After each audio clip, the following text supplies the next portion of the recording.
Hello students, my self Deepu Kumar. आप सभी का बहुत बहुत स्वागत है इस ज्ञान विज्ञान यूट्यूब चैनल पर। आज हम लोग एल्डिहाइड कीटोन कार्बोक्सिलिक एसिड का लेक्चर नंबर 9 डिस्कस करेंगे। तो स्टूडेंट्स, आज के लेक्चर में हम लोग डिस्कस करेंगे structure of carboxylic acid. Carboxylic acid का स्ट्रक्चर क्या होते हैं, इनका स्ट्रक्चर किस तरह का होता है, आज के लेक्चर में हम लोग ये पढ़ेंगे। Structure of carboxylic acids. तो स्टूडेंट्स देखिए, कार्बोक्सिलिक एसिड जो है वो क्या है, एक तरह का कार्बोनाइल कंपाउंड है। एक तरह का कार्बोनाइल कंपाउंड है।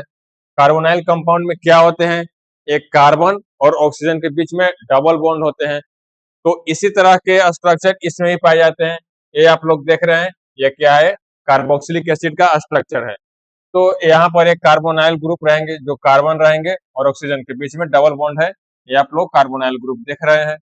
तो यहाँ पर हम लोगों ने पहले भी डिस्कस किया था कि ये जो कार्बन है, ये कार्बन के ये जो कार्बन है ये ज्यादा इलेक्ट्रोनेगेटिव रहता है ऑक्सीजन से। तो इसलिए सॉरी, जो ऑक्सीजन है वो ऑक्सीजन ज्यादा इलेक्ट्रोनेगेटिव है कार्बन से। तो इस कारण से जो ऑक्सीजन है, ऑक्सीजन के पास एक पार्शियल निगेटिव चार्ज डेवलप हो जाते हैं। और ये जो कार्बन है, तो इस कार्बन के पास पार्शियल पॉजिटिव चार्ज डेवलप हो जाते हैं। और इस कार्बन से क्या रहेंगे, एक हाइड्रोक्साइल ग्रुप अटैच रहेंगे और एक कोई ग्रुप अटैच रहेंगे। वो मिथाइल ग्रुप हो सकते हैं, इथाइल ग्रुप हो सकते हैं, या कोई भी ग्रुप हो सकते हैं। तो इस तरह से कार्बोक्सिलिक एसिड का स्ट्रक्चर बन जाता है। तो ये हम लोग फाइनली क्या देख रहे हैं, ये कार्बोक्सिलिक एसिड का एक स्ट्रक्चर है। कार्बोक्सिलिक एसिड का ये स्ट्रक्चर है। तो यहाँ पर ध्यान देने वाली बात यह है कि ये जो कार्बोनाइल कार्बन है, ये जो आप लोग कार्बोनाइल कार्बन देख रहे हैं, तो इस कार्बोनाइल कार्बन को हम लोग क्या बोलते हैं, इलेक्ट्रोफिलिक बोलते हैं। इस कार्बोनाइल कार्बन को हम लोग इलेक्ट्रोफिलिक बोलते हैं। इलेक्ट्रोफिलिक क्यों बोलते हैं, क्योंकि इसके ऊपर पार्शियल पॉजिटिव चार्ज का डेवलपमेंट हो गया है। तो इस कारण से ये एज ए इलेक्ट्रोफाइल एक्ट करेगा। ये जो कार्बन है ये एज ए इलेक्ट्रोफाइल एक्ट करेगा। तो इस कारण से हम लोग इसको क्या बोलेंगे, इलेक्ट्रोफिलिक सेंटर बोलेंगे, इलेक्ट्रोफिलिक कार्बन बोलेंगे। और यहाँ जो आप लोग ऑक्सीजन देख रहे हैं, इसके ऊपर पार्शियल निगेटिव चार्ज का डेवलपमेंट हुआ है और ये oxygen as a nucleophile act करेगा।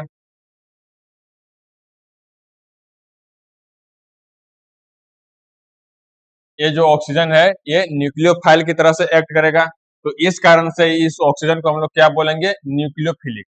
तो हम लोग इसको ये बोल सकते हैं कि कार्बोक्सिलिक एसिड में ये जो कार्बोनाइल कार्बन है ये इलेक्ट्रोफिलिक है, और ये जो ऑक्सीजन है ये न्यूक्लियोफिलिक है। तो यहाँ पर हम लोग इसका जनरल डिफिनेशन भी देख लेते हैं। कार्बन जिसके ऊपर डेल्टा चार्ज रहेंगे plus delta is electrophilic, and oxygen जिसके पास पार्शियल निगेटिव चार्ज रहेंगे is nucleophilic in CO group. मतलब कार्बोनाइल ग्रुप में जो कार्बन रहेंगे वो इलेक्ट्रोफिलिक रहेंगे और जो ऑक्सीजन रहेंगे वो न्यूक्लियोफिलिक रहेंगे। तो इस तरह से हम लोगों ने अभी तक देख लिया।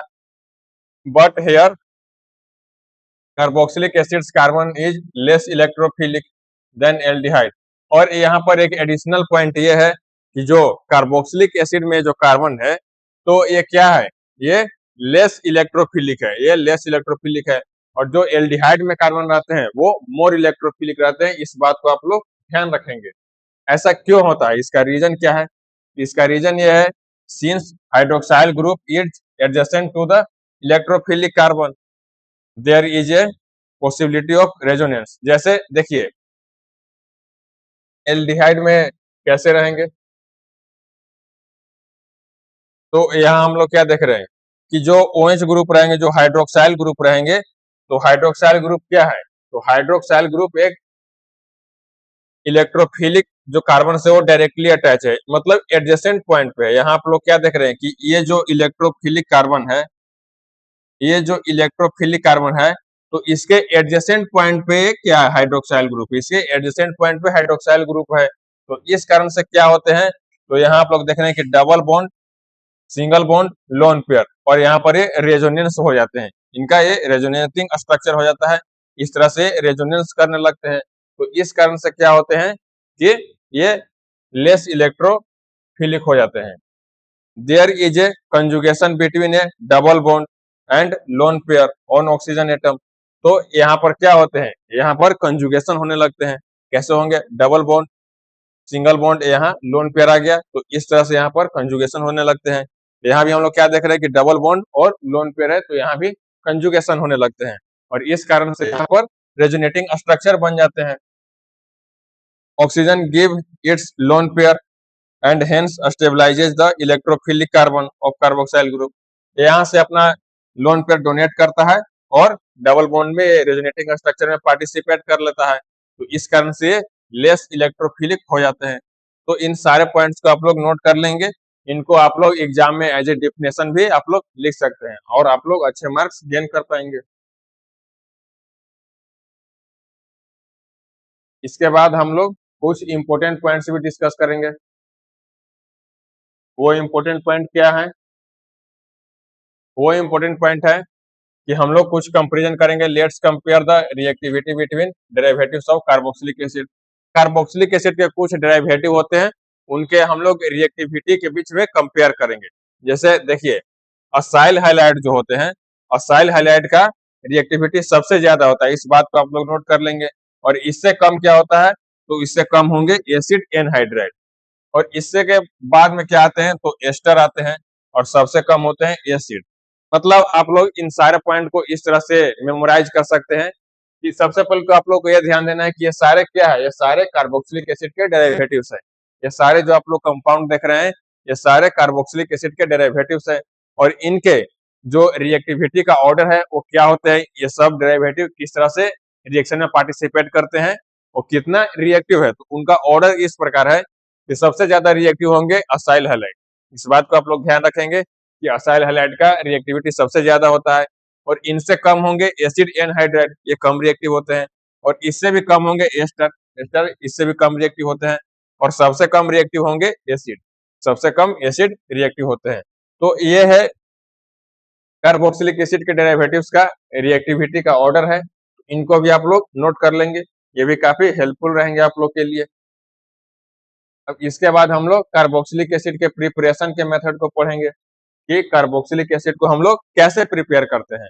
तो कार्बोक्सिलिक एसिड के प्रिपरेशन में हम लोग बहुत सारे मेथड का इस्तेमाल करते हैं, जिसमें से मेनली हम लोग 6 मेथड का इस्तेमाल करते हैं, तो इसके बारे में भी हम लोग देखेंगे। There are 6 methods for the preparation of carboxylic acids mainly. हमने पहले भी बताया कि कार्बोक्सिलिक एसिड को प्रिपेयर करने का जो मेनली रूप से 6 मेथड है, कौन कौन से है, तो जो फर्स्ट मेथड है, जो फर्स्ट मेथड है क्या है, from 1 degree alcohol and halide. तो हम लोग कार्बोक्सिलिक एसिड का प्रिपरेशन कैसे करते हैं, तो उनमें जो मेनली मेथड है कि 1 डिग्री एल्कोहल या एल्डिहाइड से हम लोग कार्बोक्सिलिक एसिड का प्रिपरेशन करते हैं। मेथड नंबर 2 क्या है, method number 2 from alkyl benzene. Alkyl benzene से भी हम लोग कार्बोक्सिलिक एसिड का प्रिपरेशन करते हैं। मेथड नंबर 3 क्या है, तो मेथड नंबर 3 है from nitriles and amides. Nitriles और अमाइड से भी हम लोग कार्बोक्सिलिक एसिड का प्रिपरेशन करते हैं। मेथड नंबर 4 क्या है, मेथड नंबर 4 है from Grignard reagents. Grignard reagent से भी हम लोग कार्बोक्सिलिक एसिड का प्रिपरेशन करते हैं। मेथड नंबर 5 क्या है, तो 5 है फ्रॉम असाइल हाइलाइड्स एंड एनहाइड्राइड्स। तो हम लोग असाइल हाइलाइड और एनहाइड्राइड से भी कार्बोक्सिलिक एसिड का प्रिपरेशन कर सकते हैं। इसके बाद जो 6th मेथड है, जो लास्ट मेथड है, वो कौन सा है, फ्रॉम एस्टर्स। और हम लोग एस्टर से भी कार्बोक्सिलिक एसिड का प्रिपरेशन करते हैं। तो हम लोगों ने देखा कि मेनली रूप से 6 मेथड होते हैं जिनसे हम लोग कार्बोक्सिलिक एसिड का प्रिपरेशन कर सकते हैं। तो अब हम लोग एक एक कर इन सारे मेथड को डिटेल में डिस्कस करेंगे। तो सबसे पहले हम लोग डिस्कस करेंगे मेथड नंबर 1। मेथड नंबर 1 क्या है, from 1 degree alcohol and aldehyde. Aldehyde और 1 डिग्री एल्कोहल से हम लोग कार्बोक्सिलिक एसिड का प्रिपरेशन कैसे करेंगे, तो इसके बारे में हम लोग डिटेल में अब डिस्कस करेंगे। तो देखिए, 1 degree alcohols are readily oxidized to carboxylic acids with common oxidizing agents such as potassium permanganate in neutral, acidic or alkaline medium, or by potassium dichromate and chromium trioxide in acidic medium. इन सब को हम लोग क्या बोलते हैं? Jones reagent बोलते हैं। तो स्टूडेंट्स देखिए, 1 डिग्री एल्कोहल या एल्डिहाइड से हम लोग कार्बोक्सिलिक एसिड का प्रिपरेशन कैसे करेंगे? तो इनको प्रिपेयर करने का जो तरीका है वो हम लोग ये करेंगे कि जो 1 डिग्री एल्कोहल होते हैं, तो 1 डिग्री एल्कोहल को जब भी हम लोग कॉमन ऑक्सीडाइजिंग एजेंट जैसे देखिए पोटेशियम परमैंगनेट, पोटेशियम परमैंगनेट ये न्यूट्रल में रहेंगे या एसिडिक मीडियम में भी रहेंगे, और क्या रहेंगे? एसिडिक अल्कलाइन मीडियम, और by potassium dichromate and chromium trioxide. तो हम लोग जब 1 डिग्री एल्कोहल को 1 डिग्री एल्कोहल को जब भी हम लोग इन सारे रिएजेंट से जब इनका रिएक्शन करवाएंगे, तो इससे क्या होंगे? वो बहुत आसानी से ऑक्सीडाइज हो जाएंगे, और ऑक्सीडाइज होकर क्या बनाएंगे? ये ऑक्सीडाइज होकर क्या बनाएंगे? ये कार्बोक्सिलिक एसिड बना देंगे।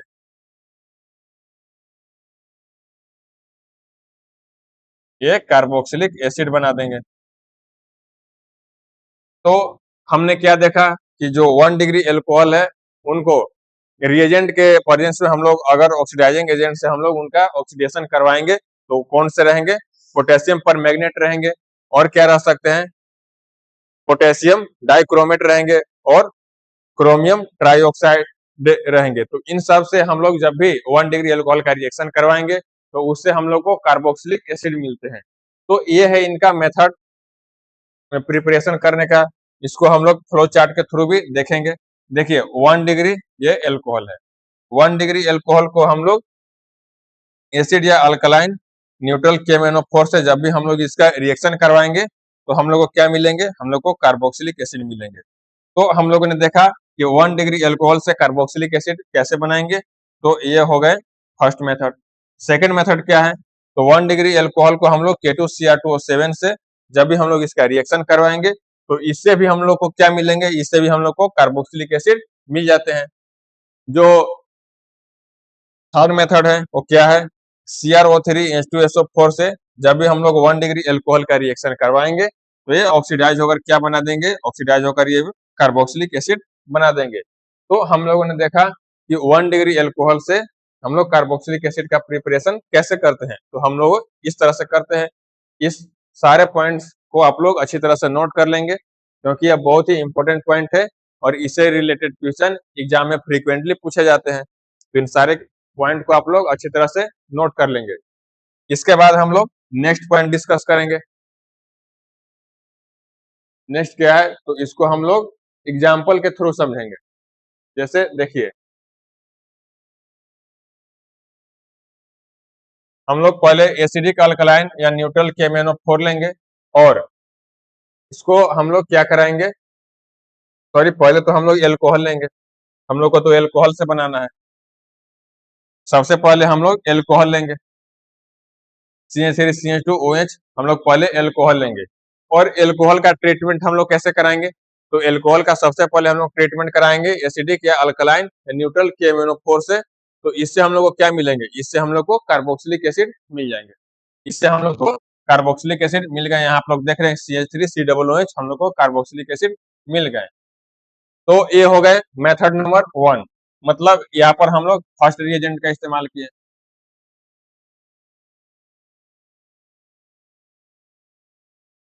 हम लोग फर्स्ट रिएजेंट का इस्तेमाल किए। हम लोग दूसरे रिएजेंट का भी इस्तेमाल कर सकते हैं। वो कौन से? K2Cr2O7। इनको भी हम लोग एल्कोहल से रिएक्शन करवाएंगे, तो हम लोग को क्या मिलेंगे? तो इससे भी हम लोग को कार्बोक्सिलिक एसिड ही मिलते हैं। इससे भी हम लोग को कार्बोक्सिलिक एसिड ही मिलते हैं। तो ये हो गए रिएजेंट नंबर 2, सेकेंड रिएजेंट हो गए।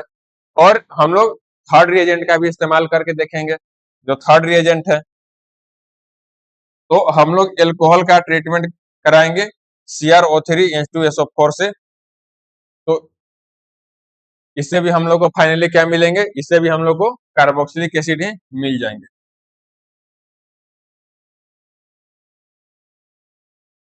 इससे भी हम लोग को कार्बोक्सिलिक एसिड मिलेंगे। तो इन तीन मेथड को आप लोग अच्छी तरह से याद कर लेंगे और नोट भी कर लेंगे, कि जब भी आप लोग को ये मेथड आप लोग को याद रहेंगे, तो इसे रिलेटेड क्वेश्चन आप लोग इजिली सोल्व कर पाएंगे। तो इस बात को आप लोग ध्यान रखेंगे कि जो CrO3 H2SO4 जो है, ये जो रिएजेंट है, तो इसको हम लोग एसीटोन में इस्तेमाल करते हैं। और इसी को क्या बोलते हैं, इसी को हम लोग जोन्स रिएजेंट बोलते हैं, इसी को हम लोग जोन्स रिएजेंट बोलते हैं। तो आप लोग के एग्जाम में ऑब्जेक्टिव टाइप में ऐसा पूछा जा सकता है, बहुत ही हाईली इंपॉर्टेंट एक पॉइंट है कि जोन्स रिएजेंट क्या होते हैं। तो आप लोग को जोन्स रिएजेंट, इस चीज को आप लोग को आइडेंटिफाई करना होगा कि CrO3 H2SO4 को हम लोग क्या बोलते हैं, जोन्स रिएजेंट बोलते हैं। तो इसको कार्बोक्सिलिक एसिड के प्रिपरेशन में हम लोग एज ए रिएजेंट इस्तेमाल करते हैं। तो इस पॉइंट को भी आप लोग वीडियो को पॉज करके नोट कर लेंगे। इसके बाद हम लोग नेक्स्ट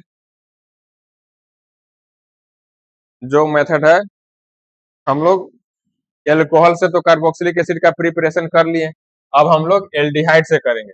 एल्डिहाइड से कार्बोक्सिलिक एसिड का प्रिपरेशन कैसे होता है, अब हम लोग इसके बारे में पढ़ेंगे। एल्कोहल से हम लोगों ने कार्बोक्सिलिक एसिड का प्रिपरेशन पढ़ लिया है, अब एल्डिहाइड से कैसे बनाएंगे।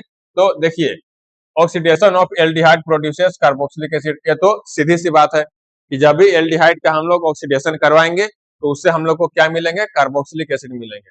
देखिए, एल्डिहाइड का जब हम लोग ऑक्सीडेशन करवा देंगे तो हम लोग को सीधा सीधा क्या मिल जाएंगे, कार्बोक्सिलिक एसिड मिल जाएंगे।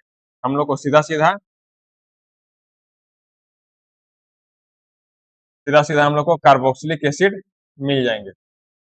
तो इसका फंडा एकदम क्लियर है कि एल्डिहाइड को जब भी हम लोग ऑक्सीडाइज करवाएंगे तो हम लोग को कार्बोक्सिलिक एसिड मिल जाते हैं। इसको आप लोग सीधे सीधे आप लोग याद रख लेंगे। नेक्स्ट पॉइंट देखेंगे, oxidation of aldehyde to an acid can be with a strong oxidizing agent like KMnO4, HNO3, K2, Cr2O7। तो देखिए, जो हम लोग एल्डिहाइड को ऑक्सीडाइज करवाए हैं कार्बोक्सिलिक एसिड बनाने के लिए, तो यहाँ पर ध्यान देने वाली बात यह है कि जो हम लोग रिएजेंट इस्तेमाल करेंगे, जो हम लोग रिएजेंट इस्तेमाल करेंगे तो क्या रहेंगे, तो रहेंगे स्ट्रॉन्ग ऑक्सीडाइजिंग एजेंट रहेंगे। तो क्या रहेंगे, ये रहेंगे स्ट्रॉन्ग ऑक्सीडाइजिंग एजेंट। तो स्ट्रॉन्ग ऑक्सीडाइजिंग एजेंट कौन से होते हैं, तो इसको हम लोगों ने प्रीवियस लेक्चर में भी डिस्कस किया था। जो स्ट्रॉन्ग ऑक्सीडाइजिंग एजेंट होते हैं वो होते हैं KMnO4 और क्या होते हैं, HNO3 होते हैं, और K2Cr2O7। ये सब क्या है, ये सब स्ट्रॉन्ग ऑक्सीडाइजिंग एजेंट है। तो इनके प्रेजेंस में ही हम लोग एल्डिहाइड को ऑक्सीडेशन करवाएंगे और हम लोग को कार्बोक्सिलिक एसिड का प्रिपरेशन होगा। Also with mild oxidising agent like Tollens and Fehling's reagent. और इसको भी हम लोगों ने प्रीवियस लेक्चर में डिस्कस किया था कि एल्डिहाइड को जब भी हम लोग कार्बोक्सिलिक एसिड, जब भी हम लोग एल्डिहाइड से कार्बोक्सिलिक एसिड बनाना चाहेंगे तो हम लोग स्ट्रॉन्ग ऑक्सीडाइजिंग एजेंट का इस्तेमाल करते हैं। वो कौन से रहेंगे, वो KMnO4 रहेंगे, HNO3 रहेंगे और K2Cr2O7 रहेंगे। तो ये तो हम लोगों ने स्ट्रॉन्ग ऑक्सीडाइजिंग एजेंट का इस्तेमाल किया। अगर हम लोग माइल्ड ऑक्सीडाइजिंग एजेंट का अगर इस्तेमाल करना चाहेंगे तो उससे भी हम लोग कार्बोक्सिलिक एसिड का प्रिपरेशन कर पाएंगे। तो यहाँ पर माइल्ड ऑक्सीडाइजिंग एजेंट कौन से हो सकते हैं, तो देखिए यहाँ पर जो माइल्ड ऑक्सीडाइजिंग एजेंट रहेंगे वो जनरली दो हो सकते हैं। जो पहले होंगे वो कौन से हो सकते हैं, तो पहले हो सकते हैं टोलेंस रिएजेंट। जो फर्स्ट माइल्ड ऑक्सीडाइजिंग एजेंट होंगे वो टोलेंस रिएजेंट हो सकते हैं। जो सेकंड माइल्ड ऑक्सीडाइजिंग एजेंट जो होंगे वो क्या होंगे, वो फेलिंग्स रिएजेंट हो सकते हैं। तो इस बात को आप लोग नोट कर लेंगे कि एल्डिहाइड से हम लोग कार्बोक्सिलिक एसिड जब बनाएंगे तो यहाँ पर हम लोग माइल्ड ऑक्सीडाइजिंग एजेंट का भी इस्तेमाल कर सकते हैं। तो यहाँ पर कंडीशन ये है कि जो माइल्ड ऑक्सीडाइजिंग एजेंट रहेंगे वो या तो टोलेंस रिएजेंट रहेंगे या फेलिंग्स रिएजेंट रहेंगे। यहाँ पर ये दो ही हम लोग के पास विकल्प है, इन दो रिएजेंट का इस्तेमाल करके हम लोग कार्बोक्सिलिक एसिड का प्रिपरेशन कर पाएंगे। इसके बाद हम लोग देखेंगे कि ऑक्सीडेशन ऑफ कीटोन। तो जब भी हम लोग एल्डिहाइड का ऑक्सीडेशन करवाना चाहेंगे तो एल्डिहाइड का ऑक्सीडेशन आसानी से किया जा सकता है। इसको भी हम लोगों ने प्रीवियस लेक्चर में डिस्कस किया था। और यहाँ पर जो एक्स्ट्रा पॉइंट ये है, जब कीटोन को हम लोग ऑक्सीडेशन करवाएंगे तो ये थोड़ा डिफिकल्ट होते हैं। और कीटोन को ऑक्सीडेशन करवाने के लिए हम लोग को थोड़ा क्या हार्ड एक स्पेशल टाइप का हम लोग को कंडीशन मेंटेन करना पड़ता है। तो वो क्या रहेंगे, तो वहां पर हम लोग को विग्रस ऑक्सीडेशन करना पड़ेगा। कीटोन जो है, कीटोन को हम लोग को विग्रस ऑक्सीडेशन करना पड़ेगा, मतलब कीटोन को हम लोग को काफी ऑक्सीडेशन करवाना पड़ेगा। और क्या, और इसके साथ ही साथ strong oxidant at elevated temperature is required. तो देखिए, कीटोन को ऑक्सीडाइज करवाना थोड़ा डिफिकल्ट है, तो कीटोन को जब हम लोग ऑक्सीडाइज करवाएंगे तो उससे भी हम लोग को कार्बोक्सिलिक एसिड का प्रिपरेशन हो सकता है, किंतु इसमें एक हार्ड कंडीशन है। तो कीटोन को ऑक्सीडाइज करवाने के लिए हार्ड कंडीशन क्या है, तो कीटोन को कुछ ज्यादा ही ऑक्सीडाइज करवाना पड़ेगा। और यहाँ पर क्या होंगे, तो यहाँ पर स्ट्रॉन्ग ऑक्सीडाइजिंग एजेंट का इस्तेमाल करना पड़ेगा और हाई टेम्परेचर भी हम लोग को मेंटेन करना पड़ेगा। जब भी हम लोग कीटोन का ऑक्सीडेशन करवाएंगे, देखिए, जब हम लोग कीटोन का ऑक्सीडेशन करवाएंगे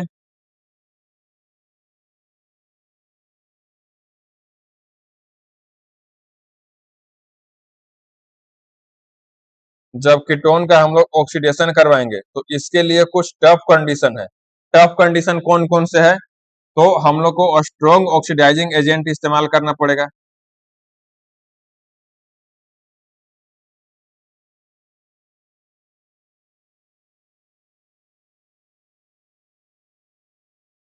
स्ट्रॉन्ग ऑक्सीडाइजिंग एजेंट इस्तेमाल करना पड़ेगा। और इसके साथ और कुछ हार्ड कंडीशन क्या है, इसके साथ और कुछ हार्ड कंडीशन ये है कि हम लोगों को हाई टेम्परेचर मेंटेन करना पड़ेगा।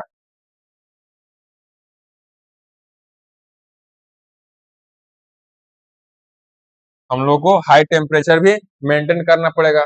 और क्या करना पड़ेगा, और कुछ हार्ड कंडीशन क्या है, तो वो है विग्रस ऑक्सीडेशन करना पड़ेगा।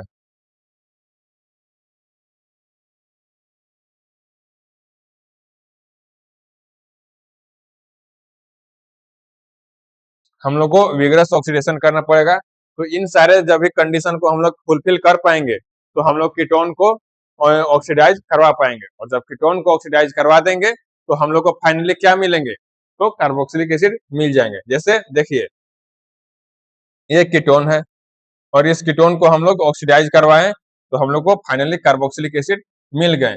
किंतु हम लोग के इतना तमाशा हो जाएगा, क्या क्या तमाशा होगा, तो हम लोग को स्ट्रॉन्ग ऑक्सीडाइजिंग एजेंट इस्तेमाल करना पड़ेगा, हाई टेम्परेचर मेंटेन करना पड़ेगा और उसको विग्रस ऑक्सीडेशन भी करवाना पड़ेगा।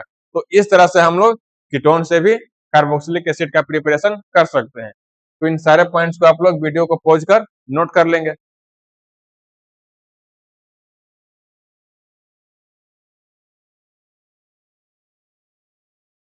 इसके बाद हम लोग नेक्स्ट पॉइंट देखेंगे। अब हम लोग कार्बोक्सिलिक एसिड का प्रिपरेशन अल्काइल बेंजीन से करेंगे कि अल्काइल बेंजीन से कार्बोक्सिलिक एसिड का प्रिपरेशन कैसे किया जाता है, तो अब हम लोग इसके बारे में डिस्कस करेंगे। तो देखिए, aromatic carboxylic acids can be prepared by vigorous oxidation by alkyl benzenes with chromic acid और एसिडिक और अल्कलाइन KMnO4। तो जैसे कीटोन को ऑक्सीडाइज कराने के लिए हम लोग को बहुत ही हार्श कंडीशन मेंटेन करने पड़ते हैं, तो उसी तरह से जब हम लोग एरोमेटिक कार्बोक्सिलिक एसिड बनाना चाहेंगे, जब हम लोग एरोमेटिक कार्बोक्सिलिक एसिड बनाना चाहेंगे तो इसके लिए भी हम लोग को हार्श कंडीशन मेंटेन करने पड़ेंगे। तो कंडीशन कौन कौन से है, तो देखिए, इसके लिए भी हम लोग को विग्रस ऑक्सीडेशन करवाना पड़ेगा। किसको, तो अल्काइल बेंजीन को। अल्काइल बेंजीन को हम लोग को विग्रस ऑक्सीडेशन करवाना पड़ेगा। अल्काइल बेंजीन को भी हम लोग को काफी ऑक्सीडेशन करवाना पड़ेगा, इस बात को आप लोग ध्यान में रखेंगे। और क्या होंगे, तो क्रोमिक एसिड या एसिडिक और अल्कलाइन KMnO4, इसको हम लोग एज ए रिएजेंट इस्तेमाल करेंगे। क्रोमिक एसिड या एसिडिक अल्कलाइन KMnO4 से जब भी हम लोग अल्कलाइन बेंजीन का विग्रस ऑक्सीडेशन करवाएंगे तो इससे हम लोग को कार्बोक्सिलिक एसिड का प्रिपरेशन हो सकता है। और क्या होंगे, the entire side chain is oxidised to the carbonyl group irrespective of length of the side chain. तो देखिए जितने भी पूरे साइड चेन रहेंगे, पूरे साइड चेन का ऑक्सीडाइड हो जाएगा, और जब ऑक्सीडाइड हो जाएंगे तो क्या हो जाएंगे, तो कार्बोनाइल ग्रुप में वो कन्वर्ट हो जाएंगे। उनका कितना भी लेंथ हो साइड चेन से उनका कोई मतलब नहीं है, वो पूरे के पूरे कार्बोनाइल ग्रुप में वो कन्वर्ट हो जाएंगे। Alkyl group are must have at least one benzylic hydrogen, और जो कार्बोनाइल ग्रुप रहेंगे, जो आर है कार्बोनाइल ग्रुप, तो इनके पास एटलीस्ट वन बेंजाइलिक हाइड्रोजन तो होने चाहिए, एटलीस्ट वन बेंजाइलिक हाइड्रोजन होने चाहिए। इस बात को आप लोग को ध्यान रखना है। तो देखिए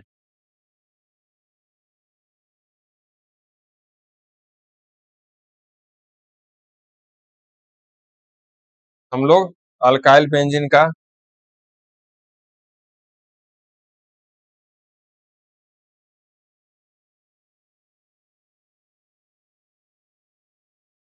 अल्काइल बेंजीन का हम लोग यहाँ पर क्या करेंगे, ऑक्सीडाइज करवाएंगे, और इससे हम लोग को क्या मिलेंगे, इससे हम लोग को एरोमेटिक कार्बोक्सिलिक एसिड मिलेंगे। एरोमेटिक कार्बोक्सिलिक एसिड हम लोग को मिलेंगे।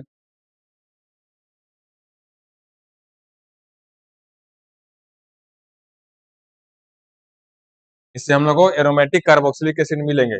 तो यहाँ पर हम लोग को क्या करना होगा, तो देखिए एसिडिक या अल्कलाइन केमेनोफोर या CrO3 हम लोग को मेंटेन करने पड़ेंगे, और यहाँ पर हम लोग को विग्रस ऑक्सीडेशन भी करवाना पड़ेगा। विग्रस ऑक्सीडेशन जब करवाएंगे अल्काइल बेंजीन का, तो इससे हम लोग को एरोमेटिक कार्बोक्सिलिक एसिड मिल जाएंगे। ये क्या है, ये एरोमेटिक कार्बोक्सिलिक एसिड फाइनली हम लोग को मिल गए। तो इस तरह से हम लोग एरोमेटिक कार्बोक्सिलिक एसिड का भी प्रिपरेशन कर सकते हैं। तो यहाँ पर हम लोगों ने क्या देखा कि अल्काइल बेंजीन से हम लोग एरोमेटिक कार्बोक्सिलिक एसिड का प्रिपरेशन कैसे करते हैं। तो इनमें भी हम लोग को विग्रस ऑक्सीडेशन करवाना पड़ता है, और इन सारे रिएजेंट के प्रेजेंस में हो सकता है। तो इसको भी आप लोग नोट कर लेंगे।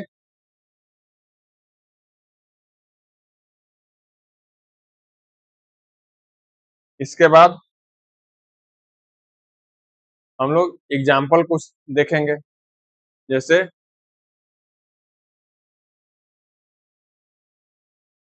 इस एग्जाम्पल में हम लोग देख रहे हैं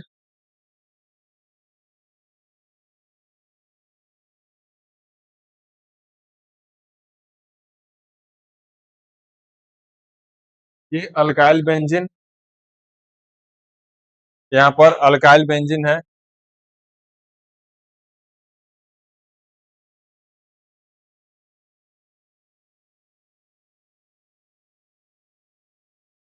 अल्काइल बेंजीन का हम लोग KMnO4 KOH से जब भी हम लोग इसका रिएक्शन करवाएं तो हम लोग को क्या मिले, हम लोग को यहाँ पर एज ए रिएजेंट मिलेंगे। तो इससे जब भी हम लोग इनका ऑक्सीडेशन करवाएंगे, इनका जब ऑक्सीडेशन करवाएंगे तो फाइनली हम लोग को एरोमेटिक कार्बोक्सिलिक एसिड मिल जाएंगे। ये हम लोग को क्या हुए, एरोमेटिक कार्बोक्सिलिक एसिड मिल गए। अब इसमें हम लोग कुछ इंपॉर्टेंट पॉइंट्स भी देखेंगे।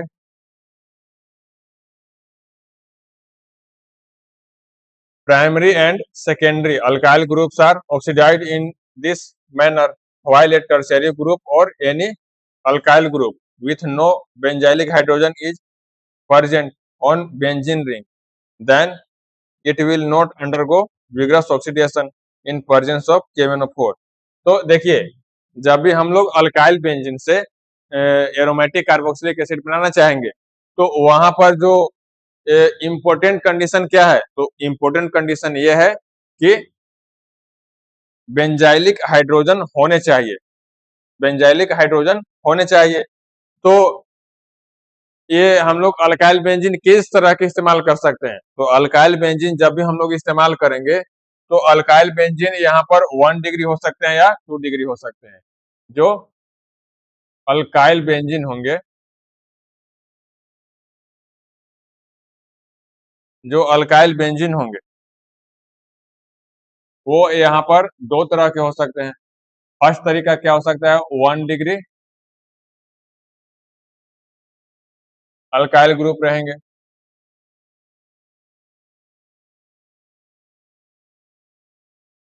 1 डिग्री अल्काइल ग्रुप या प्राइमरी।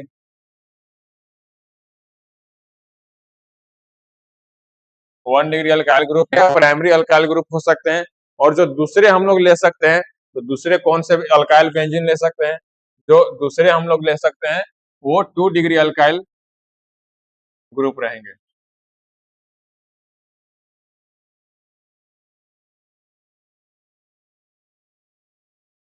वो 2 डिग्री अल्काइल ग्रुप रहेंगे, इसको हम लोग सेकेंडरी भी बोल सकते हैं। इसको हम लोग सेकेंडरी अल्काइल ग्रुप भी हम लोग बोल सकते हैं। तो यहाँ पर हम लोग देख रहे हैं कि जो अल्काइल बेंजीन हम लोग लेंगे तो या तो प्राइमरी रहेंगे या सेकेंडरी रहेंगे, वहां पर टर्शियरी हम लोग नहीं ले सकते हैं। टर्शियरी क्यों नहीं लेंगे? तो देखिए, टर्शियरी ग्रुप जो है, तो टर्शियरी ग्रुप को जब भी हम लोग KMnO4 KOH से जब भी हम लोग इसका ऑक्सीडेशन करवाएंगे तो उनका विग्रस ऑक्सीडेशन नहीं होगा। कैसे नहीं होगा? देखिए, इस फ्लो चार्ट के थ्रू देखेंगे। तो ये क्या है? ये 1 डिग्री है, ये 1 डिग्री यहाँ पर अल्काइल बेंजीन है, मिथाइल ग्रुप है। तो इसका जब हम लोग विग्रस ऑक्सीडेशन करवाएंगे, इसका जब हम लोग विग्रस ऑक्सीडेशन करवाएंगे तो फाइनली हम लोग को क्या मिल जाएंगे? एरोमेटिक कार्बोक्सिलिक एसिड मिल जाएंगे। जो 2 डिग्री अल्काइल बेंजीन है, ये क्या है? ये 2 डिग्री सेकेंडरी है। सेकेंडरी जो अल्काइल ग्रुप है, ये क्या है? ये प्राइमरी है।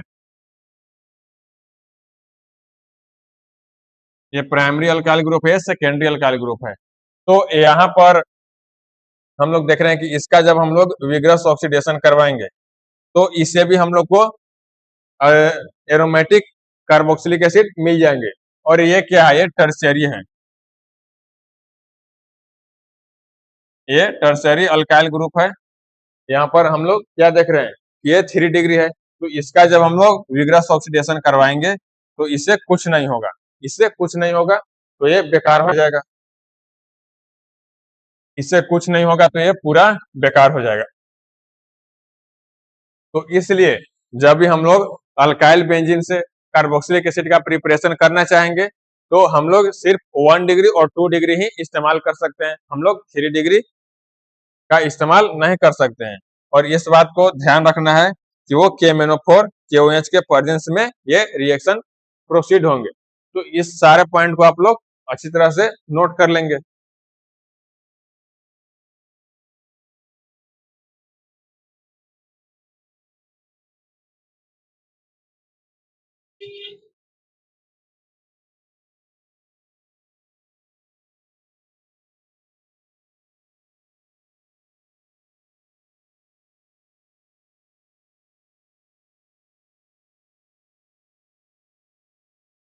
इसके बाद हम लोग नेक्स्ट पॉइंट डिस्कस करेंगे।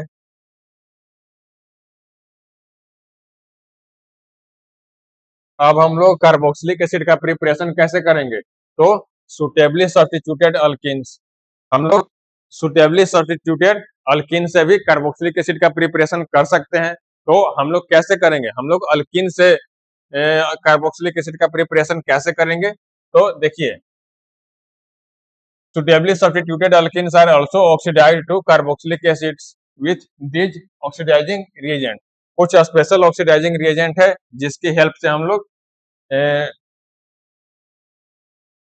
इसकी हेल्प से हम लोग सुटेबली सब्स्टिट्यूटेड अल्किन से भी कार्बोक्सिलिक एसिड का प्रिपरेशन कर सकते हैं। तो ये है अल्किन्स, ये क्या है? ये अल्किन्स है।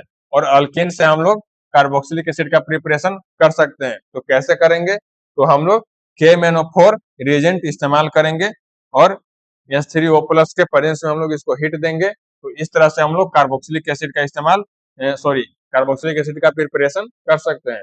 तो यहाँ पर स्पेशल पॉइंट क्या है? तो यहाँ पर रिएजेंट यही इस्तेमाल करना है। यहाँ पर जो रिएजेंट है वो यही स्पेशल टाइप के रिएजेंट को इस्तेमाल करना है, तो ही हम लोग अल्किन से कार्बोक्सिलिक एसिड का प्रिपरेशन कर पाएंगे। तो इसको भी आप लोग नोट कर लेंगे।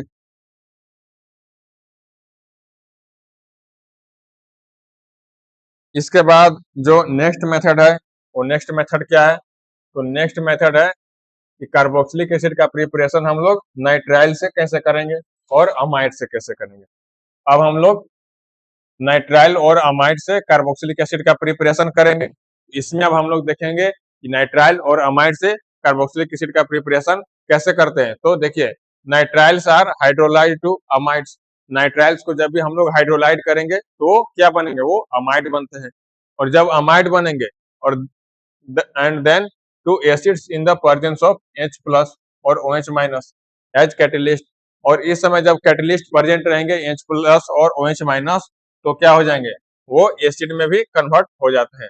वो नाइट्राइल्स जो है पहले अमाइड में कन्वर्ट होंगे और अमाइड से वो कार्बोक्सिलिक एसिड में वो कन्वर्ट हो जाते हैं। और यहाँ पर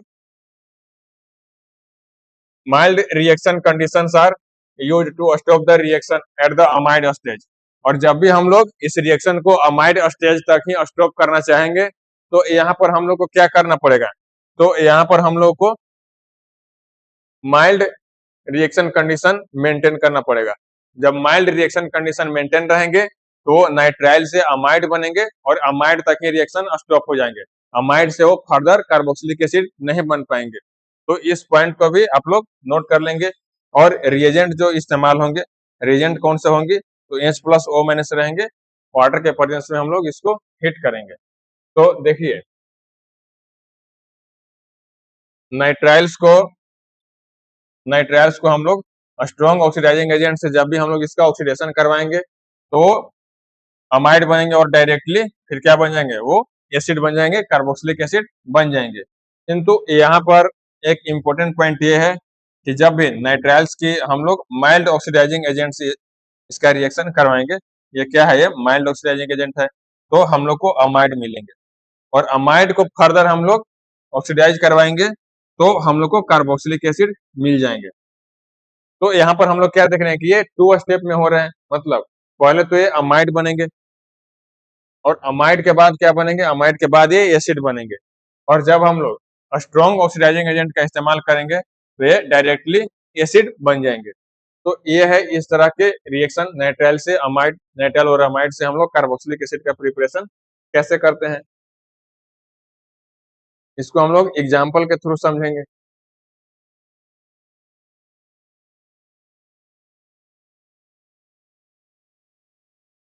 एग्जाम्पल हम लोग देखेंगे, ये नाइट्राइल है, नाइट्राइल को हम लोग ऑक्सीडाइज करवाएं तो हम लोग को अमाइड मिल गए, और अमाइड को फर्दर हम लोग ऑक्सीडाइज करवाएं तो हम लोग को कार्बोक्सिलिक एसिड मिल गए, और एज ए साइड प्रोडक्ट हम लोग को NH3 मिल जाते हैं। और इसके शॉर्ट ट्रिक क्या है, तो देखिए जो नाइट्राइल के स्ट्रक्चर होते हैं वो इस तरह से होते हैं, कार्बन और नाइट्रोजन के बीच में ट्रिपल बॉन्ड होते हैं। और जब इनको हम लोग ऑक्सीडाइज करवाएंगे तो क्या बनेंगे, पहले तो ये अमाइड बनेंगे, और अमाइड बनने के बाद फिर क्या होते हैं, ये कार्बन और नाइट्रोजन के बीच के बॉन्ड ब्रेक होते हैं और हाइड्रोजन से इनका कॉम्बिनेशन हो जाता है, और इस तरह से ये बना देंगे कार्बोक्सिलिक एसिड और ammonia as a side product. तो इस तरह से हम लोग नाइट्राइल से कार्बोक्सिलिक एसिड का प्रिपरेशन करते हैं और अमाइड से भी कार्बोक्सिलिक एसिड का प्रिपरेशन करते हैं। तो इन सारे पॉइंट को आप लोग नोट कर लेंगे।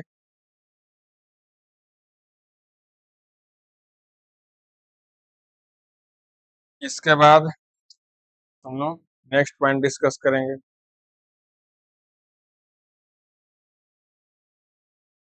इस रिएक्शन को अमाइड तक जब हम लोग रोकना चाहेंगे, इस रिएक्शन को जब हम लोग अमाइड तक ही रोकना चाहेंगे तो हम लोग क्या करेंगे, तो हम लोग माइल्ड कंडीशन इस्तेमाल करेंगे।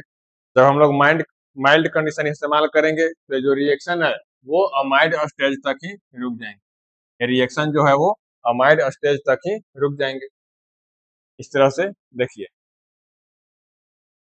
यहाँ हम लोग जब माइल्ड ऑक्सीडाइजिंग एजेंट इस्तेमाल किए हैं तो अमाइड तक ही रुक गया, ये रिएक्शन नहीं होगा, इसलिए कार्बोक्सिलिक एसिड भी नहीं बनेगा, कार्बोक्सिलिक एसिड भी नहीं बनेगा। और अमाइड से हम लोग कार्बोक्सिलिक एसिड का प्रिपरेशन कैसे करेंगे, फ्रॉम अमाइड, स्पेशली अमाइड से। तो देखिए अमाइड को जब भी हम लोग ऑक्सीडाइज करवाएंगे तो इससे तो डायरेक्टली हम लोग को कार्बोक्सिलिक एसिड मिल जाएंगे, एरोमेटिक कार्बोक्सिलिक एसिड, और as a side product NH3 हम लोग को मिलेंगे। अब हम लोग कार्बोक्सिलिक एसिड का प्रिपरेशन करेंगे साइनोहाइड्रिन से। साइनोहाइड्रिन से कार्बोक्सिलिक एसिड का प्रिपरेशन कैसे किया जाता है, अब हम लोग इसके बारे में पढ़ेंगे। तो ये देखिए, ये तो एल्डिहाइड है, तो एल्डिहाइड में पहले क्या होंगे, एल्डिहाइड में पहले साइनाइड आयन का पहले अटैक होगा, CN माइनस का पहले अटैक होगा, अटैक करेगा इस कार्बन के ऊपर। इस कार्बन से जब अटैक करेगा तो ये कार्बन ऑक्सीजन का जो डबल बॉन्ड है, एक बॉन्ड ब्रेक हो जाएंगे, एक बॉन्ड ब्रेक हो जाएंगे और ये लोन पेयर इसके पास चले जाएंगे और इसलिए पार्शियल नेगेटिव चार्ज ऑक्सीजन के ऊपर डेवलप हो जाएंगे और इस तरह से हम लोग को एक टेट्राहेड्रल इंटरमीडिएट मिलेंगे। ये क्या है? ये टेट्राहेड्रल इंटरमीडिएट है। ये क्या है? टेट्राहेड्रल इंटरमीडिएट है और ये क्या है? एक स्लो प्रोसेस है। तो इस तरह से हम लोगों ने अभी तक टेट्राहेड्रल इंटरमीडिएट बना लिया है। अब क्या करेंगे? टेट्राहेड्रल इंटरमीडिएट को हम लोग प्रोटोनेशन करवाएंगे। H3O+ से हम लोग इसका रिएक्शन करवाएंगे, प्रोटोनेशन करवाएंगे। तो इसके बाद हम लोग को एल्कोहल मिलेंगे, कार्बोक्सिलिक एसिड हम लोग को मिलेंगे। फाइनली हम लोग को कार्बोक्सिलिक एसिड मिल गए हैं। तो इसको हम लोग एग्जाम्पल के थ्रू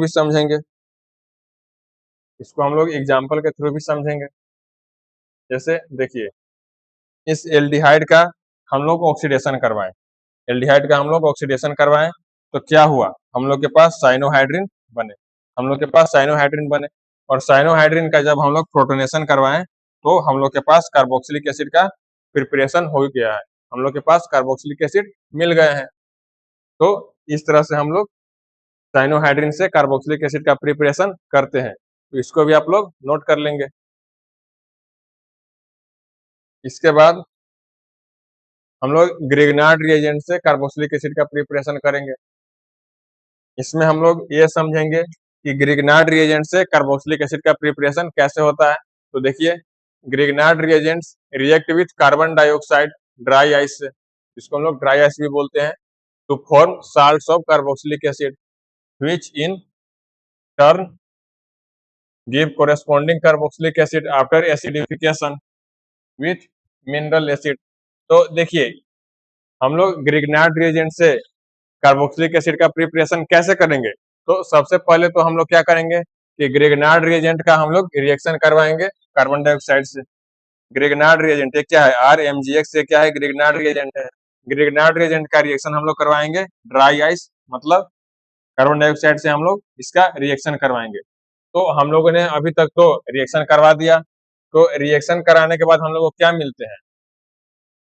कार्बोक्सिलिक एसिड के साल्ट मिलते हैं।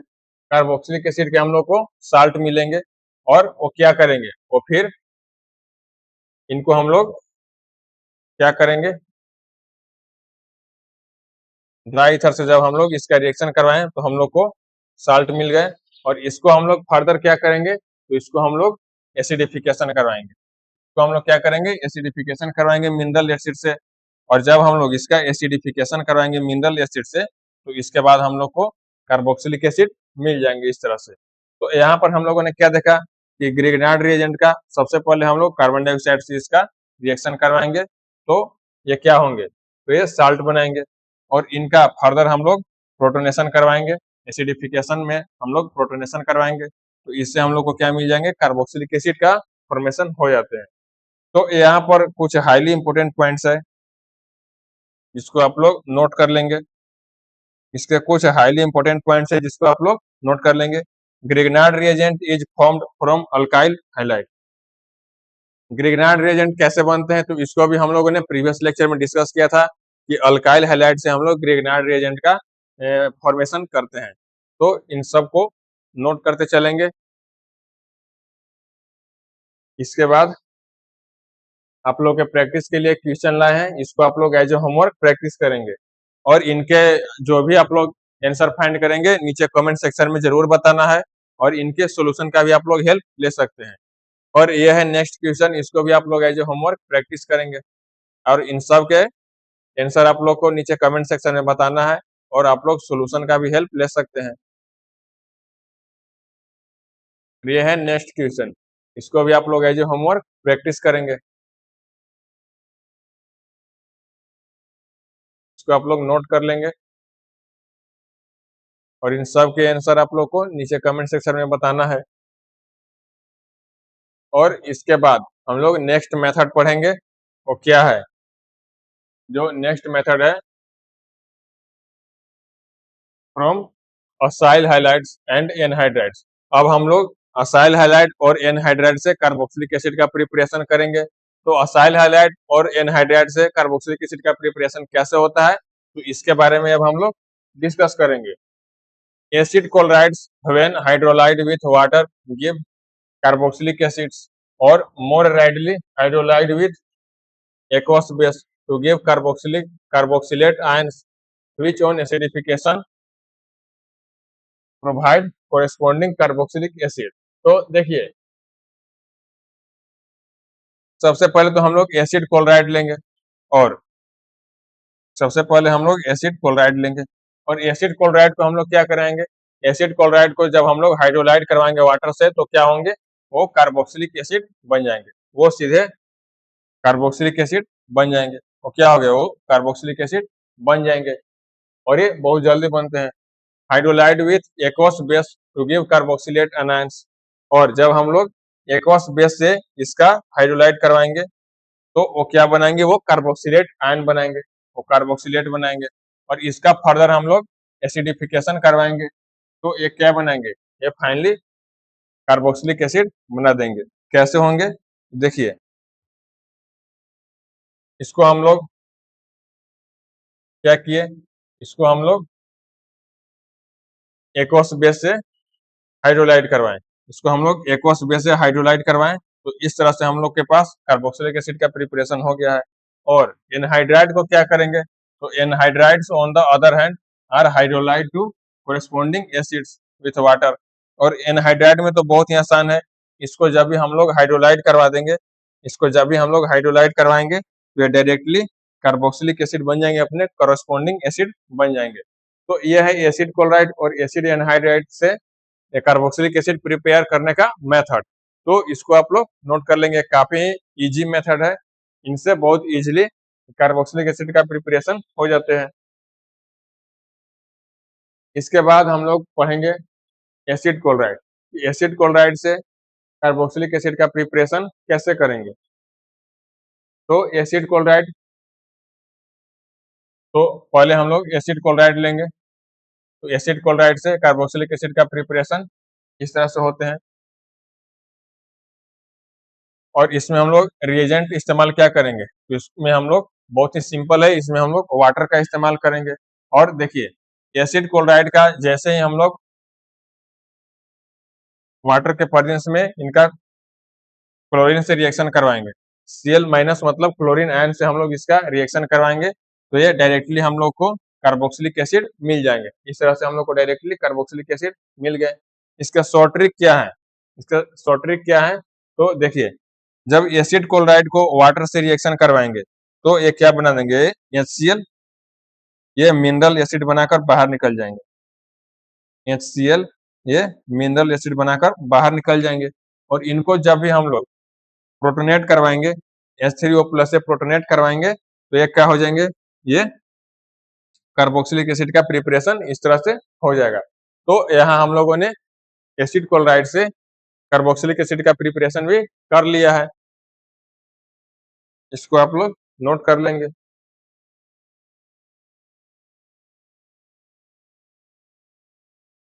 हम लोग कुछ दूसरे रिएजेंट भी इस्तेमाल करके देखते हैं। जब एसिड क्लोराइड से हम लोग एक अनदर रिएजेंट इस्तेमाल करेंगे, वो क्या रहेंगे, OH- H2O। तो इससे भी हम लोग कार्बोक्सिलिक एसिड का प्रिपरेशन कर सकते हैं। कैसे होंगे, देखिए यह है एसिड क्लोराइड और इसकी हम लोग H2O- से हम लोग इसका रिएक्शन करवाएंगे तो इस तरह से पहले तो कार्बोक्सिलिक एसिड का यहाँ पर आयन बनेंगे और इसको जब हम लोग प्रोटोनेट करवाएंगे, H3O+ से रिएक्शन करवाएंगे तो इससे हम लोग को फाइनली कार्बोक्सिलिक एसिड मिल जाएंगे और mineral acid as a side product हम लोग को मिलेंगे। तो ये बहुत ही सिंपल तरीके हैं इस सब का।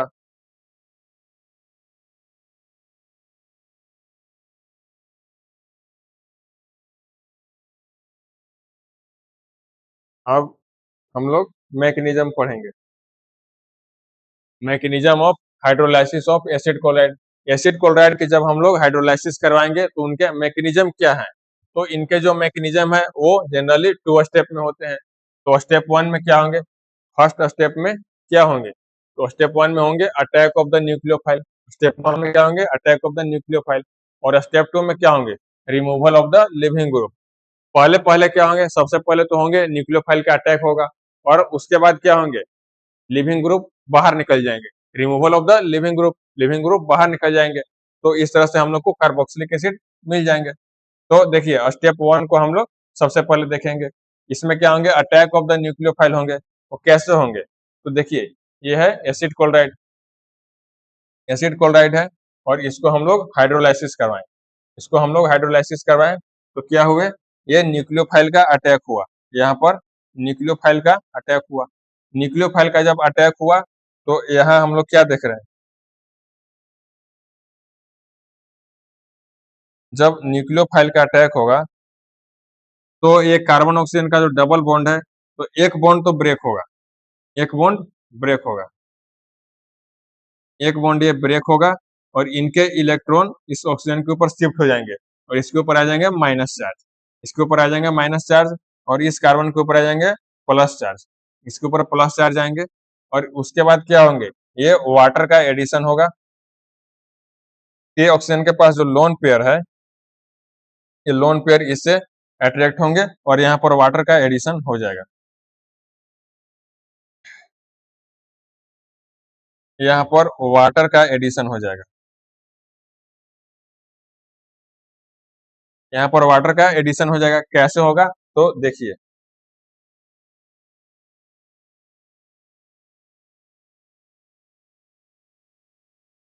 यहाँ पर इस कार्बन से, यहाँ पर तो क्लोरीन है, इस कार्बन से यहाँ पर तो क्लोरीन ऐड है, यहाँ पर कैसे होगा, तो OH यहाँ से ऐड होंगे, OH ऐड होंगे। इसके पास तो पार्शियल निगेटिव चार्ज है, इसके ऊपर पार्शियल, सॉरी इसके ऊपर पार्शियल पॉजिटिव चार्ज है, इसके ऊपर पार्शियल निगेटिव चार्ज। तो ये दोनों टर्मिनल इनका कॉम्बिनेशन हो जाएगा, और इस तरह से वाटर का एडिशन हो जाएगा, इस तरह से वाटर का एडिशन हो जाएगा।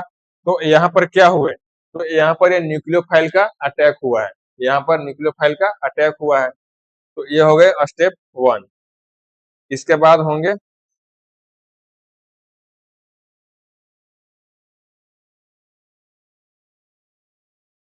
इसके बाद इनमें रीअरेंजमेंट होंगे। सबसे पहले रीअरेंजमेंट कैसे होंगे,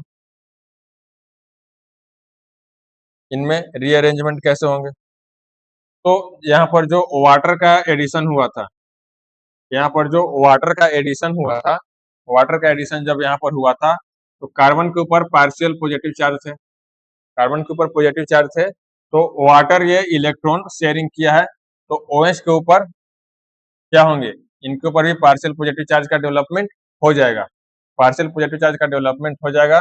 तो फिर क्या होंगे, इनके हम लोग हाइड्रोलाइसिस करवाएंगे। जब हाइड्रोलाइसिस करवाएंगे तो इनसे यहाँ से क्या होंगे, ये हाइड्रोजन बाहर निकल जाएंगे, हाइड्रोजन यहाँ से H+ बाहर निकलेंगे। H+ जब बाहर निकलेंगे तो क्या होंगे, ये हाइड्रोक्साइल ग्रुप न्यूट्रलाइज हो जाएंगे। ये न्यूट्रलाइज हो गए, देखिए आप लोग इस तरह से यहाँ पर न्यूट्रलाइज हो गए, और यहाँ पर लिविंग ग्रुप का, सॉरी यहाँ पर न्यूक्लियोफाइल का एडिशन हो गया है। तो जब न्यूक्लियोफाइल का एडिशन फाइनली हो गया है, तो ये क्या रहेंगे, ये अनस्टेबल इंटरमीडिएट रहेंगे। ये क्या है, ये इंटरमीडिएट है, जो कि ये अनस्टेबल इंटरमीडिएट है। तो यहाँ पर हम लोग के स्टेप नंबर 1 में अनस्टेबल इंटरमीडिएट मिल गए हैं, यहाँ पर न्यूक्लियोफाइल का अटैक हुआ। तो इसके बाद होंगे स्टेप नंबर 2, इसके बाद होंगे स्टेप नंबर 2। तो स्टेप नंबर 2 में क्या होंगे, तो स्टेप नंबर 2 में होंगे removal of the leaving group. अब लिविंग ग्रुप यहाँ से रिमूव होंगे, लिविंग ग्रुप का यहाँ से रिमूवल होगा। तो लिविंग ग्रुप कौन है, तो लिविंग ग्रुप है क्लोरीन। ये क्लोरीन भाई साहब यहाँ से बाहर निकलेंगे, क्लोरीन भाई साहब बाहर निकलेंगे तो क्या होगा, तो ये ऑक्सीजन के पास जो माइनस चार्ज है, लोन पेयर है, इनका यहाँ पर शिफ्टिंग होगा, इनका यहाँ पर शिफ्टिंग होगा, तो क्या होगा, यहाँ पर डबल बॉन्ड का फॉर्मेशन होगा, और क्लोरीन बाहर निकल जाएंगे।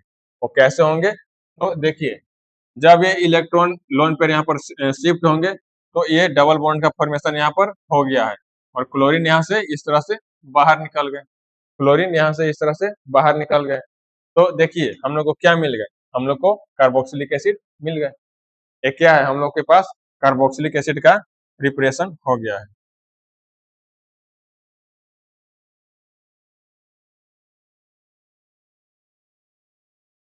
हम लोग को कार्बोक्सिलिक एसिड मिल गए हैं। तो इस तरह से आप लोग नोट कर लेंगे। अब हम लोग एनहाइड्राइड से कार्बोक्सिलिक एसिड का प्रिपरेशन करेंगे कि एनहाइड्राइड से कार्बोक्सिलिक एसिड का प्रिपरेशन कैसे होता है। तो देखिए, जब एसिड एनहाइड्राइड रहेंगे तो इसको हम लोग हाइड्रोलाइसिस करवाएंगे तो ये सीधे सीधे क्या बन जाएंगे, सीधे सीधे कार्बोक्सिलिक एसिड बन जाते हैं। तो इनका शॉर्ट ट्रिक क्या है, इनका शॉर्ट ट्रिक क्या है, तो ये एसिड एनहाइड्राइड को जब हम लोग हाइड्रोलाइसिस करवाएंगे तो इसको शॉर्ट ट्रिक के थ्रू याद रखना है। ये जो कार्बन ऑक्सीजन के बीच में जो सिंगल बॉन्ड है ये तो पहले ब्रेक हो जाएंगे, ये ब्रेक हो जाएंगे तो ये एक इनमें OH का एडिशन होगा, इनमें OH का एडिशन होगा और ये एक फर्स्ट कार्बोक्सिलिक एसिड बना देंगे, कार्बोक्सिलिक एसिड ये फर्स्ट बना देंगे और इनमें क्या होंगे, इनमें हाइड्रोजन का एडिशन होगा, इनमें हाइड्रोजन का एडिशन होगा और ये क्या हो जाएंगे, ये सेकेंड कार्बोक्सिलिक एसिड बन जाएंगे। और इस तरह से जब हम लोग एसिड एनहाइड्राइड का जब हम लोग हाइड्रोलाइसिस करवाते हैं तो इससे हम लोग को दो तरह के कार्बोक्सिलिक एसिड मिलते हैं और ये फर्स्ट रहेंगे और ये सेकेंड रहेंगे। तो इस तरह से आप लोग को ये याद रखने हैं। तो इसको भी आप लोग नोट कर लेंगे कि एसिड एनहाइड्राइड से कार्बोक्सिलिक एसिड हम लोग कैसे प्रिपेयर करते हैं। तो इससे हम लोग को क्या मिलते हैं, इससे हम लोग को मिलते हैं ये mixture of carboxylic acid is obtained with different alkyl groups. तो हम लोग को जब पहले कार्बोक्सिलिक एसिड मिले और दूसरे मिले तो ये क्या हुआ, ये मिक्सचर ऑफ कार्बोक्सिलिक एसिड हो गए। तो मिक्सचर ऑफ कार्बोक्सिलिक एसिड मिले तो इनमें डिफरेंट डिफरेंट अल्काइल ग्रुप भी होंगे और इस कारण से एक तरह का मिक्सचर हो गए। तो कैसे हुए देखिए, यह है एसिड एनहाइड्राइड, तो इनको भी हम लोग हाइड्रोलाइसिस करवाएं तो क्या हो गए, एरोमेटिक कार्बोक्सिलिक एसिड मिल गए हो गए और ये एक नॉर्मल कार्बोक्सिलिक एसिड हो गए। तो ये क्या है, ये भी एक मिक्सचर है, ये भी क्या है, एक मिक्सचर है। हम लोग को दो तरह के कार्बोक्सिलिक एसिड मिले, दोनों डिफरेंट है और दोनों में अल्काइल ग्रुप डिफरेंट डिफरेंट है, दोनों में अल्काइल ग्रुप डिफरेंट डिफरेंट है। इसमें क्या हम लोग देख रहे हैं कि इसमें बेंजीन रिंग है और इसमें मीथेन है, मिथाइल ग्रुप है। तो इस तरह से ये भी एक तरह का मिक्सचर हो गए हैं। तो इस बात को आप लोग नोट कर लेंगे कि एसिड एनहाइड्राइड को जब भी हम लोग हाइड्रोलाइसिस करके कार्बोक्सिलिक एसिड बनाते हैं तो कार्बोक्सिलिक एसिड हम लोग के एक तरह के मिक्सचर रहते हैं, डिफरेंट डिफरेंट तरह के एक अल्काइल ग्रुप का वो मिक्सचर रहते हैं।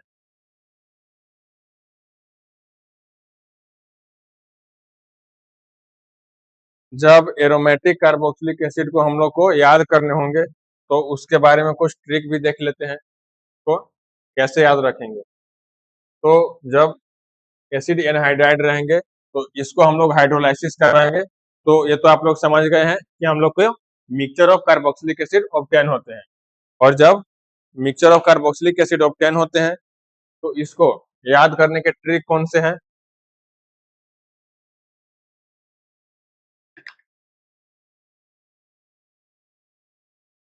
इसको हम लोग याद कैसे रखेंगे।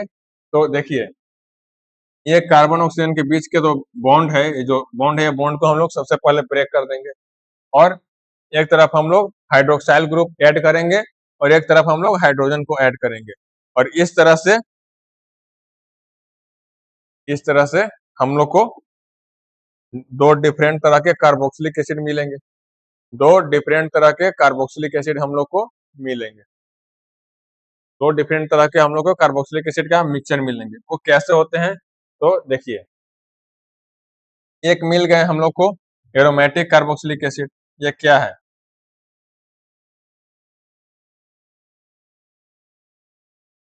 Aromatic carboxylic acid.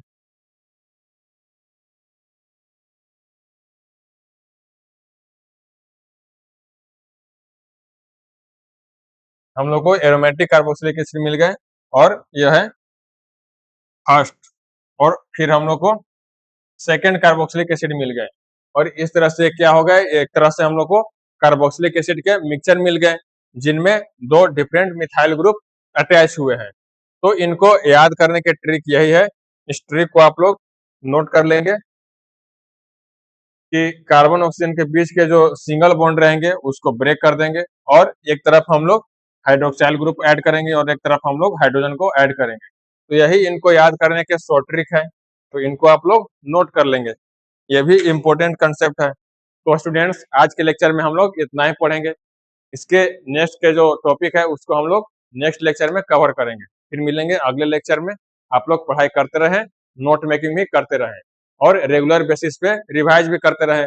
और जो आप लोग को होमवर्क के लिए ट्यूशन प्रैक्टिस दिए गए हैं उसको आप लोग जरूर प्रैक्टिस करेंगे और आप लोग को आंसर क्या आया है उसको आप लोग नीचे कमेंट सेक्शन में जरूर बताएंगे। फिर मिलेंगे नेक्स्ट लेक्चर में, तब तक के लिए थैंक यू।